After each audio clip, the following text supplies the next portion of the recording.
Oh God! Before I do, I need to cough, mate. Oh my God! That's okay. I'll cut this out. Yeah. Hi guys, welcome back to the Butterfly Effect podcast. You are back for analysis of The Devil in Me Part 4. I'm Liam, as always with Jack. Buongiorno. And we'll kick straight off into this episode.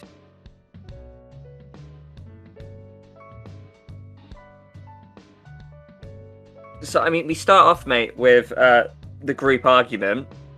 Yeah. We've just come off of the bat of Erin, being locked in a dark room, having like her hair snipped. And there's a bit of clash of opinions here. And I don't know about you, but I like Charlie as a character, but if there's any point to hate him, it's probably now. Obviously, he's not believing Erin's story. He's being quite delusional, thinking, oh, now we should crack on with the work. And I know that describes his personality about how he's so married to the job. It's all he's got, so he's still really adamant. And he's definitely the last person out of the group that wants to kind of, leave the island. But, I just wanted your opinion of, some of the words that exchanged here in this little interaction. Oh, yeah, he's completely delusional. I mean, the fact that everything's going on, that the host has left the building. Erin, like I say, she was scared out of her mind because someone was with her and she was left alone, trapped in a dark room. I'm pretty sure they must have figured out at this point that the walls have started to move. That's not normal in a hotel. And there's something else that Charlie does later on. That again, he's sort of it's so delusional that you think what the fuck, mate? Come on, switch on. You need to get out of here, So I'm with the rest of the group on this. They're thinking right. They should be sort of panic stations, really. Yeah, I mean, I don't know if that's what you're referring to, but there's two things he does afterwards. Later on, he leaves with Jamie, and he's like, "Nah, we're not gonna find Grantham." Which, by the way, I was really confused because I'm like, Jamie saw him leave, and they're talking about finding him. It's like, we know he's not here. So I don't know if that's a plot hole or what, but I just thought that was a bit bizarre that Jamie wasn't stopping that. But also, obviously Charlie mentions, I'm here to look, I'm scouting for shots. So he's still in that mindset. He's kind of, telling. And we kind of see that before, you can tell. I wouldn't necessarily call him a liar. But sometimes I would argue that sometimes CEOs, leaders have to do that thing where they have to take the chilled attitude to calm the rest of the group since you are the leader. And I think Charlie does that a lot. You can tell it when he's approaching, Grantham Dumais at the start. He's like, oh, come on, relax group. Let's all stick together, even though he's plotting things. Yeah. But yeah, so clearly he's lied to the group a little bit. He's scouting for shots. He's still got that business mind on. And then I don't know if this is the thing you mean, mate, but it's when you have that massive line of blood going through the door. Yeah. And he's trying to justify it. Maybe it's that groundsman with a dead animal. And it's if I was a hotel manager and one of my staff members was dragging a carcass through the lobby, I'd fire him. I'd be like, what are you doing, scaring the guests? Yeah. I'm just like, Charlie, mate, you cannot defend this. Yeah, not only that, what health and safety's like these days? The hygiene of it, just leaving blood, it's literally gone through the hotel lobby, through some double doors where guests would be walking around and stuff. So yeah, I was like, okay, even if you could have forgiven him before, this has just verged on the ridiculous now. And I was thinking, is he tipped over the edge? He's just, he's too goal orientated with this whole documentary thing. He's so starved of nicotine that he's just lost his head, mate. Yeah, that's it. But later on, so Jamie and Charlie progress, and we get one of the first sort of saw trap scenes we kind of see, and this is one that we kind of pointed out in the trailer that was very prominent. This man who has a bag over his head, and he's clearly the groundskeeper. He's wearing the yellow outfit, and you as Charlie step on a booby trap, and it's a pressure plate, and you're left with, if you step off, this man will die. And we have another big choice that comes up, and it's one that we saw in the trailer before. And we had a little speculation about what this could mean. Obviously, none of us would have had any idea that we would be stood on a pressure plate and someone's life would have been in our hands. Yeah. But, just tell us a little bit about what you chose to do and why, Jack. Yeah, so this is the thing that what my thinking was. As soon as I entered that room, as soon as I saw a bag over someone's head and that like blade come down, I straight up thought, no, this is a trap. This is a mannequin. I'm not gonna. There's gonna be a hidden recorder in that room, with someone speaking into it, going, help me, and all this. So I thought, when it come up, stay or step back. I think step back was like the brain icon, and then stay was the heart icon. I thought, no, think with your head, step back. So I let the whether it was a mannequin or not, I let it get killed or stabbed, however you want to say it. Oh, okay, that's really interesting, actually. And then what happens afterwards? So the lights then go off momentarily, and then next thing you know, the killer and the body that was in the chair are then gone. Which then made me think, like, if the lights were gone for that briefly, he had to drag a body out of there bloody quick, which is going to be heavy. So I don't know if these are me overanalyzing, but if it was a mannequin, you don't know, it might be a little bit lighter, a bit easier to move, I'm not sure, but I'll stick with that for now. I'll stick that I think that was a mannequin. But what about you? Did you do the same? With the choice, I chose the opposite one, mate. I decided to stay where I was. I thought my logic here was, and even when I look back at my gameplay, my specific words were, you didn't kill Erin before. I don't think you're going to harm me. I'm going to follow that same logic. So, yeah, so I was like, he could have killed Erin before, and I know technically he can if you attack, but I didn't know that at the time, obviously. So I thought, you didn't kill Erin, I don't think you're going to kill me, I'm going to stay. I don't think I actually clocked on it was a mannequin, unlike you did, so I was just, I need to save this guy.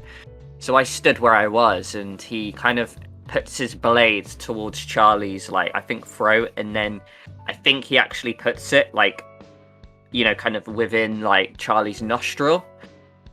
And then he sort of slits it, and I think he kind of cuts your nose. Oh. And in the pain, Charlie steps back off the pressure plate, killing the thing anyway. Oh, right. So it might be a nothing choice then. It might be a nothing choice, but I do think like it changes sort of Charlie's personality traits of, like, when you press pause and the things that bounce around. Okay. So whether that has, like, kind of a change in the grand scheme of things, I'm unsure. But yeah, maybe a bit of a nothing choice. But yeah, it's interesting we pick the different ones there, but we probably quickly get back on the same path. We move on to Mark and Kate, don't we, mate? We do, yeah. They're in Kate's room talking, aren't they? And Mark's basically saying how he had this job opportunity, and it was when things were difficult with him and Kate.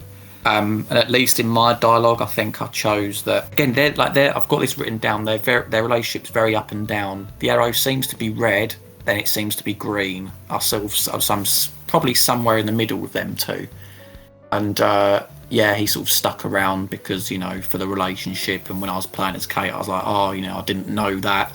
I was quite empathetic with him, but they ended up resolving the conversation by Kate saying, right, we've got a job to do, so let's get on with it. Yeah, like I was very of the mindset, like I like you, for me it was back and forth. It was like a bashful relationship that was like, there were good moments and bad moments, so it never really got anywhere. It remained very neutral. Like, the first thing he did was insulted the crystals, and I was like, hang on, mate, back off.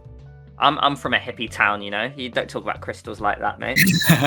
So yeah, I just was like, made him apologize for that. And then I think when you really can go for the flirty options, I think I picked the option about priorities, so I kind of fobbed him off a little bit.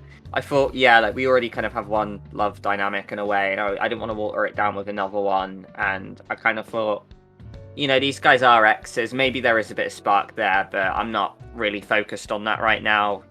My mind is on getting out alive, really. So I kind of bobbed off the romantic story with these guys. But yeah, they give us a bit of backstory about Kate as well, where she finds this, like, newspaper clipping, I believe, where she talks about how she's responsible for someone's death, which I thought was really sort of, like, interesting. I mean, what were your thoughts on that, mate? Yeah, it was surprising. It seems there's so many names and backstories in this game from, like, the various clues I'm finding, because I am actually, like, reading them as I pick them up. And then I saw this newspaper and I was looking at the faces in the picture and I was like, oh, I don't really recognise. I think there might have been someone over her right shoulder. I was thinking back to that vacation photo, like whether it could be Dumet's wife that she was with there. They look pretty similar, but I could be wrong. And she mentioned a name called Shelby as well, and I was like, okay, I'd have to remember that. And I didn't know if this was part of the plot. I'm guessing it could be, or whether it was just them trying to give Kate a backstory. So yeah, we'll just have to see how that progresses. Yeah, it clearly shows how like the killer has done his research, kind of thing. Yeah. We move on to it. Like, there's a sort of a mini reunion or attempted reunion before a wall slides, and they try to like open this sliding door because they get to it before it fully shuts. Now, you have a quick time event, mate, to open the door. Did you succeed it? To open the door? Oh, I'm trying to remember what. I say door, I mean the wall. There's a sliding wall where Charlie meets up. Yeah. I did, but narrowly. Wow, it was very close. I was sat in the front room. I don't know if it's winter and whatnot and a bit cold. I was slow on spamming that button. Like another half a second and I'd have failed it. I'm playing. I forgot to mention this actually. I'm playing this on the medium difficulty. I think it's challenging. And like I narrowly passed it. So they were managed to, exchange a few words for one another. Yeah, you know what? I was doing it on challenging as well, and I think at this point I was still on. I believe I was still on, mouse and keyboard, which I was struggling with before. Yeah. So I'm still messing up a lot of QTEs, and I actually failed this one. I thought I succeeded it. When I look back at it, it looks like I fully pressed the button, but apparently I failed it. And if you fail it, Charlie crushes his hand. Ooh. Fuck. So I've got a bit of. At this point, I had an injury in my group. And you know what? I quite liked it because we kind of go towards Charlie and Jamie afterwards. And before they get going on their little adventure, they have a bit of dynamic. I just really want to take a moment to praise Paul Kaye's voice acting because, we have sort of angry him where he's throwing temper tantrums. We have a very leader-like version of himself. We have a very caring version where he's chatting to Mark one-on-one. Here we have this side of him where he says, "I'll go easy on my hand," and he's kind of whining a little bit to Jamie. And he shows vulnerability, and I just really like the variety of Paul Kaye. I think it's got to be, hands down, one of the strongest performances I've seen in a supermassive game, sort of, voiceover, that I'm talking about. But yeah, I don't know if you knew that could happen, mate, but yeah, we can have an injury in the group.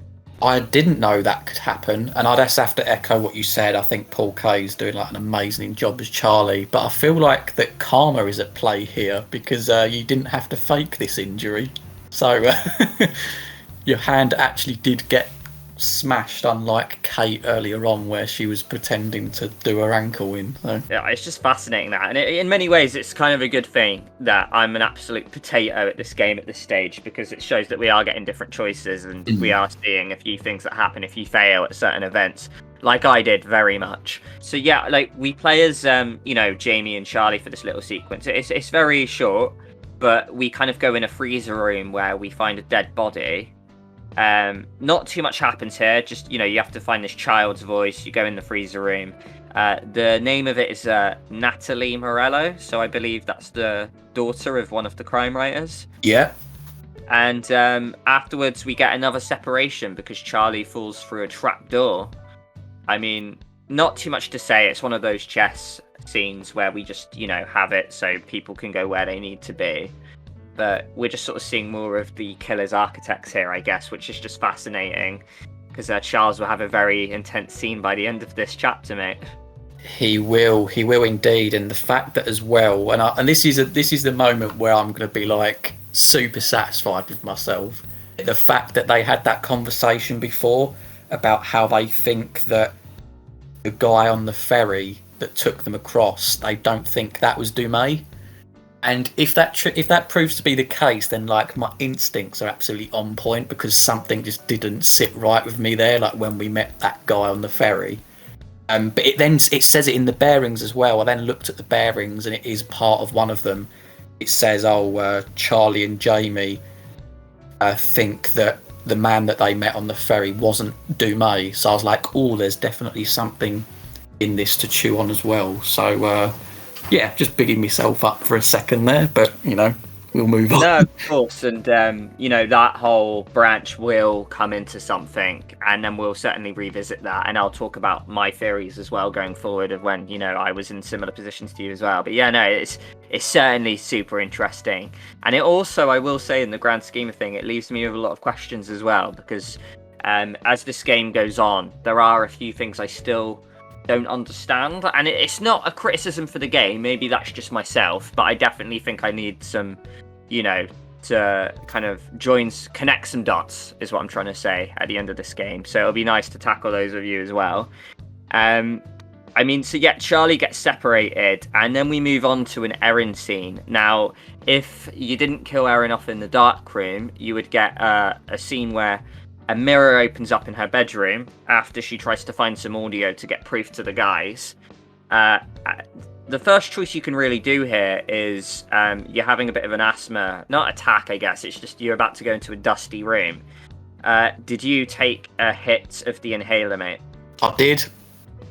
It did cross my mind, and I was thinking, is this something that I could quickly walk through and I'd be all right? But I don't know. I did panic a little bit. I was like, this would be the most lame death ever, or like, if she just suddenly had a panic attack or something. So I was like, yeah, I'll use it. So I think I've got, is it 1 or 2 left or something? You have 3, and I think you can use one in the dark room. So you might, if you did one then you would have 1 left. Right, so I've got 1 left then. It's funny because in the dark room and here, I didn't use it. I thought I want to save it, right? So I never took any. I just was very conscious about saving them. And then my bearing said, yeah, Erin didn't take asthma inhaler. So I'm like, oh my god, am I going to is this scene going to be rendered more difficult? Am I going to have to do some mini game to focus on breathing? I don't know. But I think as well, and this is kind of what I'm going to talk about maybe in the next chapter a little bit about why I'm not a fan of the demos. Obviously I have seen a bit, with the demos and trailers and the teasers that they had, and I knew that there's this scene coming up, and I just was very conscious about having a lot of asthma hits to kind of help Erin out in later scenes. Yeah. So I just was all about saving it, and maybe I'll regret it, but yeah, we'll come to see on that one. It's really interesting because when you come up to this scene, I noticed all these snake posters, and the snake poster was the same one that we saw in the opening shot of, in 1893, which I thought was fascinating that these posters are still going around. But we go to the Silver Ash room, mate, and I'll let you take it away a little bit. We find a few things with some voice messages, a screenshot of a text, and these creepy mannequins holding the syringe, mate. Just tell us what you were thinking when you were going in this room and what you did. I was thinking about there's a potential for jump scares here. So I actually purposely edged away from them first. I didn't really want to walk towards them. So I suppose, eventually I did go up to them, and I think you go to inspect it, and then one of them leans forward and starts vomiting, and then the other one sticks the syringe into the leg. And one of them has a mouthpiece as well. But I suppose, to cover the things that were in there, you find this tape, don't you? And it's basically Charlie saying that he wants his team dead. Now, I do this with every DPA game. I switch the subtitles on. And the way it come up on screen is sort of like, oh, the team, ... yeah, I want them, ... dead, or something like that. And that could literally just be that, that's just the way he speaks, sort of thing. But my little skeptical brain went ticking, and I just had a feeling that this recording's been manipulated in some way, and that whoever it is like trying to make everyone against Charlie and perhaps isolate him. So I'm not suspicious of Charlie and his intentions at this point. Call me biased, I don't know, but yeah. No, I mean, I'm going to build on that, actually. I had the same thought. Now, I didn't have the subtitles on, but I came to the same conclusion. I kept the subtitles off for viewer purposes and like, you know, for the editing footage afterwards. Yeah. But yeah, I just wanted to sort of mention that. Yeah, I said the exact same thing because for me personally, I don't buy the fact that you know, the killer would have sort of, you know, stabbed Charlie in the nose or whatever, or like, you know, chopped his nostril off basically. If he was in on it. And also I had a premonition which showed Charlie like basically burning to death. Yeah. So I just thought to myself, nah, if Charlie can die just as much as the others, then it just doesn't add up to me. Similarly, you know, we have a text as well, and it just felt very fitting that this would have been in the same room as that recording. Yeah. So I was very skeptical, even of the message where Jamie, you know, like is talking to someone called Laurel about how she's not into Erin because she's into badass bitches when Erin's a little woodland creature.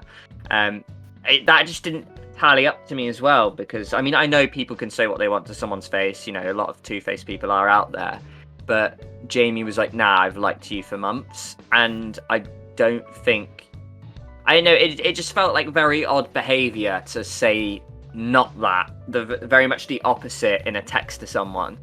So I almost felt that was tampered as well. And we do know that this guy has these animatronics, clearly a crafty person. So yeah, I wasn't buying it either, mate. I don't know if you thought the same. 100%. Yeah, I didn't buy it. I was thinking, because I think Charlie says something that he preys on the vulnerable, and obviously Erin's the most vulnerable. He's clearly trying to like isolate each of them. It makes a lot of sense for a killer, because then he'll be able to pick them off one by one. And yeah, I mean, I know going into this next bit, this is where I might get sort of like, I was a little bit mildly frustrated. I don't know if it was like a timer, this room, or whether it was because I clicked on a certain clue, but I went into the next room and I knew there was a few little, you know, when you see the little icon that it's a clue. And I went over to one on a desk and on the far side of the room, picked it up, and it was something about this Hector Monday, the FBI agent. And it was saying how, like, when he was a child, he had behavioural issues. So I was thinking, a part of me was thinking, could this Hector Monday be the killer, for example?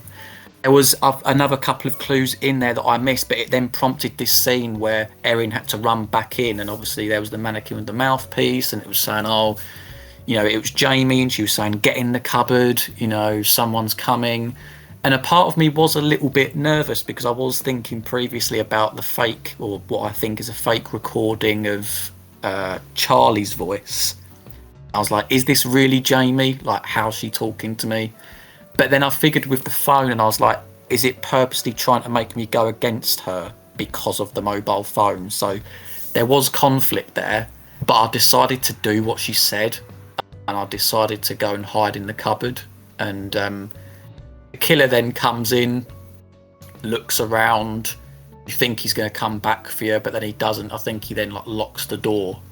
So Erin's just sat in a cupboard for me at the moment, mate.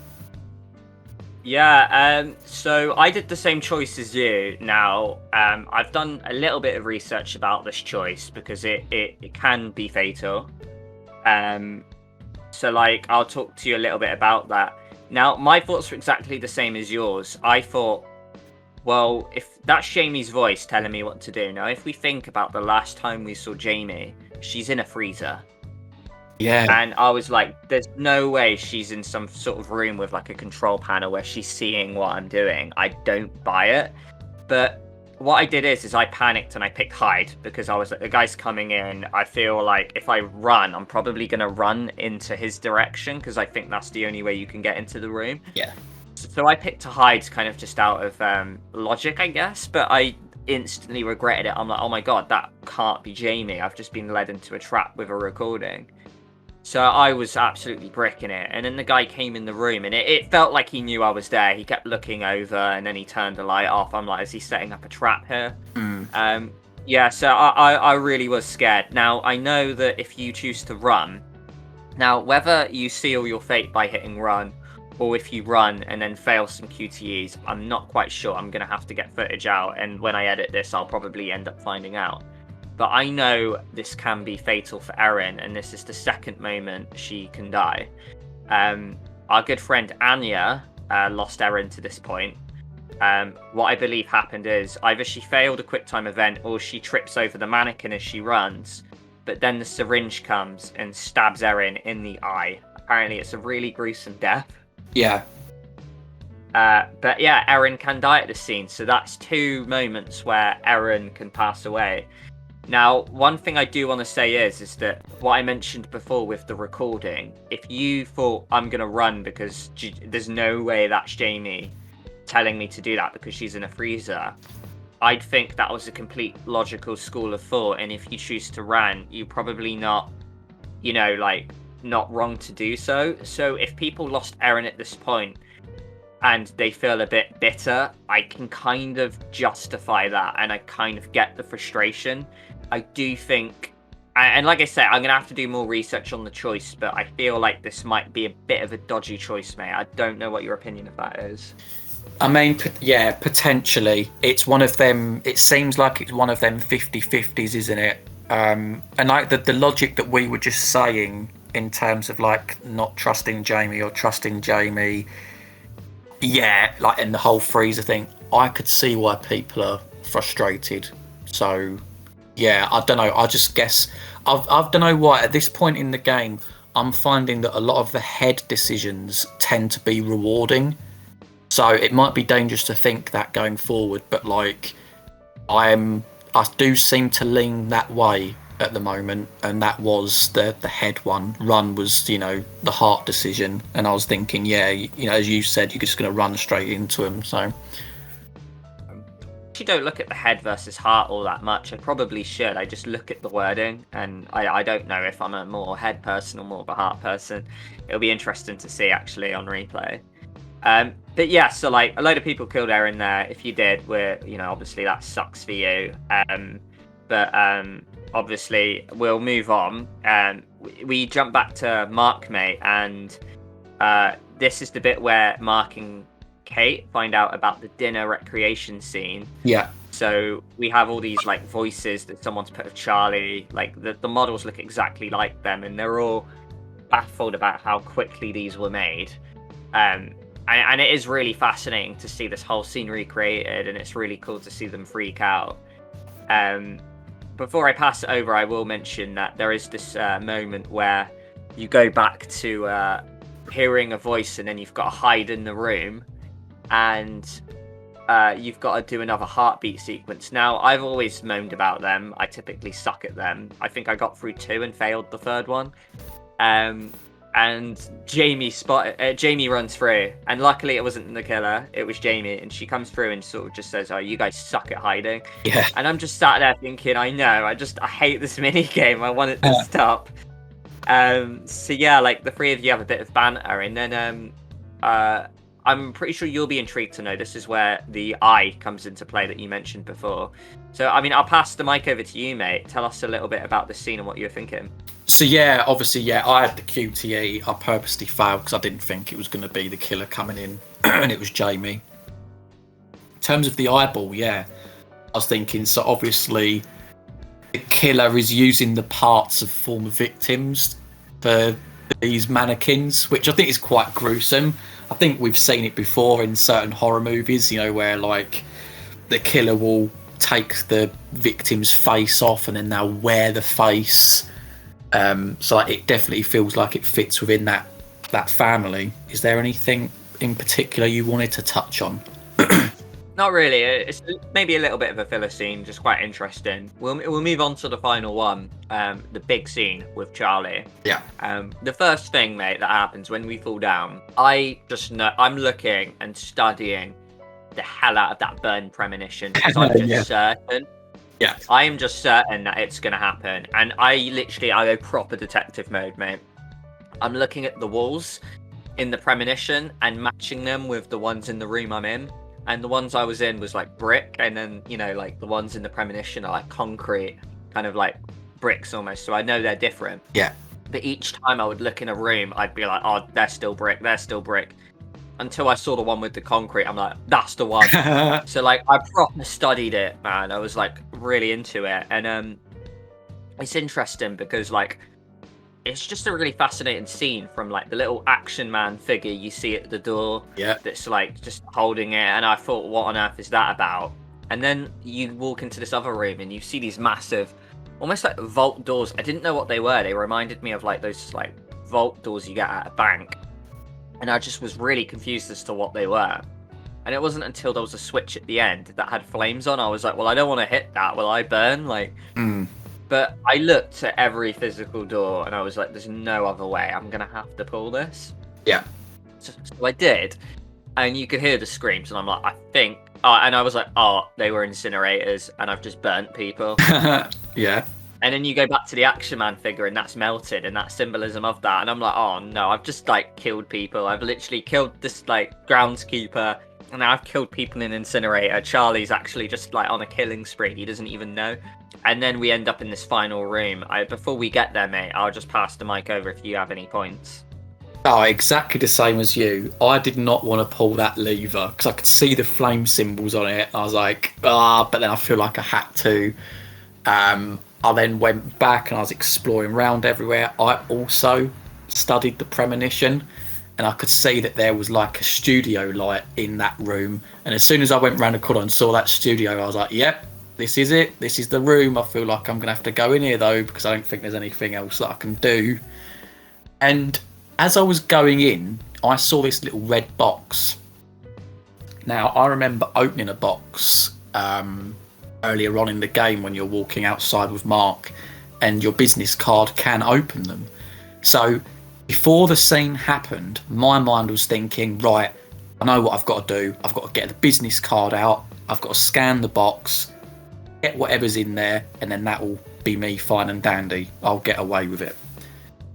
Of course, then it starts to happen, and having watched the premonition, you know, it's a black frame premonition. So I was thinking that means death. I think the white ones mean that they help you. At least that's the logic I'm going with.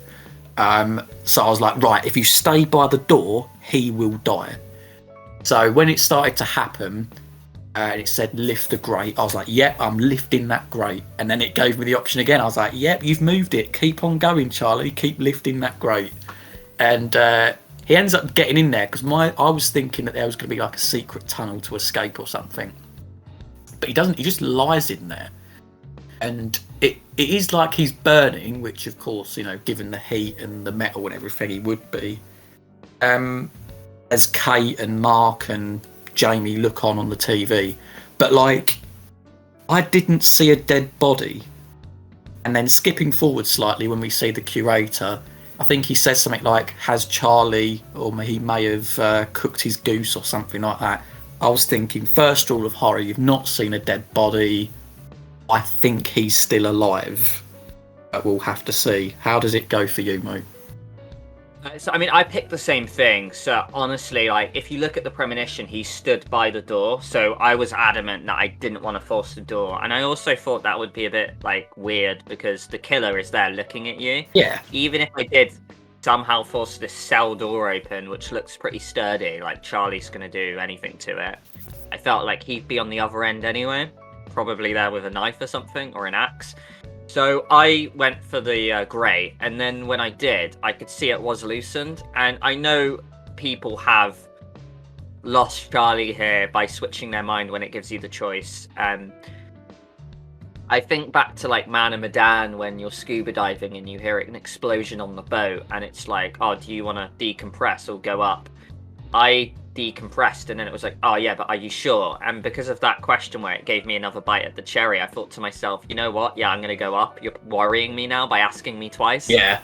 And I fell for it, and it's kind of the wrong decision. So I went, no, you know what, I'm sticking with my guns, because like you mentioned, the grate was loosened. You could see it loose. So I was like, I have to stick by my guns here. And also, just if you know a lot about fire, you'd know that, like, you know, flames travel up. The top of the flame's the hottest part. And the oxygen's usually at, like, the bottom of the room. So it made the most logical sense to me.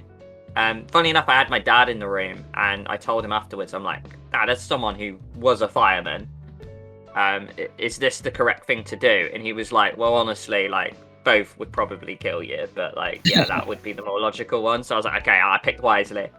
And I kind of was also of the mindset that, yeah, like we haven't seen a body like you mentioned, so I was pretty confident he was okay.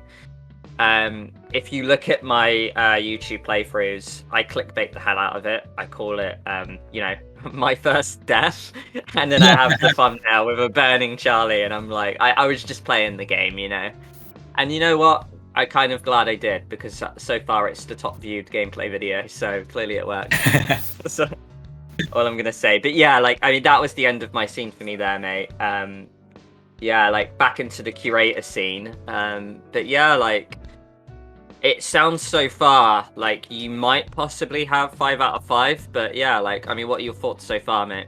Yeah, obviously I'm enjoying the game. I do think it's 5 out of 5. Like I say, there's so many strands that I've got question marks at the moment on. Even like these names like Hector Monday. There's a couple of I think there's a Richard Belknap, and the surname Belknap, that rings a bell. Like, a while ago I did some like digging on H.H. Holmes's background.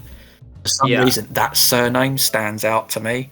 So I'm low-key tempted to go back on the Wikipedia page and see if I was right. But especially with what the curator gives as a clue, because actually in all the other games I've never asked for a hint. I'm like, fuck it, in this one I'm going to ask for a hint, because it's quite obscure anyway.